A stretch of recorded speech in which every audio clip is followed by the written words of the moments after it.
Hello everyone, সবাই কেমন আছেন? তো আজকে সকালটা আমি শুরু করেছি চা আর ডিম দিয়ে। তো চা খেতে খেতে আমি ড্রয়িং রুমে এসে বসেছিলাম। তো বসে দেখলাম যে সমস্ত জানালাগুলা একদম লাগানো। তো আমি যা পর্দাগুলো খুলে দিলাম ঘরের। তো আমি একটু খোলামেলা আলো পছন্দ করি অনেক বেশি। তো পর্দাগুলো খুলে দিলাম, খুলে রেডি হচ্ছি এখন। পর্দাগুলো খুলে আমি এখন চুলটা আঁচড়ে রেডি হয়ে নিচ্ছি, কারণ এখন বাইরে যাব। কারণ আজকে আমার কেকের 2টা অর্ডার আছে, তো আমাকে বাইরে যেতে হবে।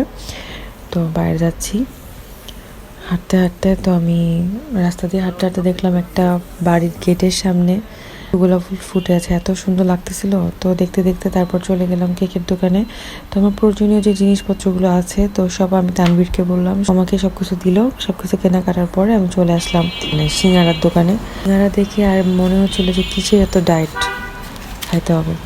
তো আমি ব্যাগ ভর্তি করে নিয়ে জিনিসপত্র নিয়ে চলে আসলাম বাসায়। এখন আমি কেক বানানোর জন্য বসে পড়েছি। তো আমি এখন কেক বানাচ্ছি। তো এখন আমি কেকটা ভালো মতো বিট করে নিচ্ছি, ডিমের ফোমটা করে নিচ্ছি, কেক বানাবো।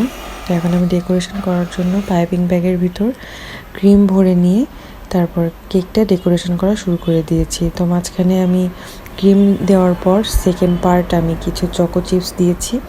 অ্যান্ড কেকটা অলরেডি মেক করার হয়ে গিয়েছে।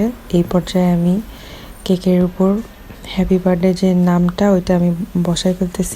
আর যে ভাইয়াটা কেকটা অর্ডার দিয়েছিল সে দিয়েছিল তার গার্লফ্রেন্ডের জন্য। তার গার্লফ্রেন্ডের নাম ছিল এলাচি। তো নামটা একটু হাস্যকর হলেও আমার কাছে ভালোই লেগেছে। তো এখন আমি চলে আসলাম সেকেন্ড কেক বানানোর জন্য। তো এই কেকটা হচ্ছে দাবা থিম কেক। তো এটা ছিল আমার কেকের ফাইনাল লুক। তো আপনারা কেকটা কি খাবেন নাকি এখানেই খেলা শুরু করে দিবেন? কেকটা নাকি অনেক ভালো ছিল, ভাইয়া আমাকে রিভিউ দিয়েছে। তো এই ছিল আজকের দিন। আর আজকের দিনটা প্রচণ্ড পরিমাণে ব্যস্ততার মাঝে গেছে। আমিও আজকে অনেক টায়ার্ড। সো আজকে এই পর্যন্তই, and thanks for watching this videos.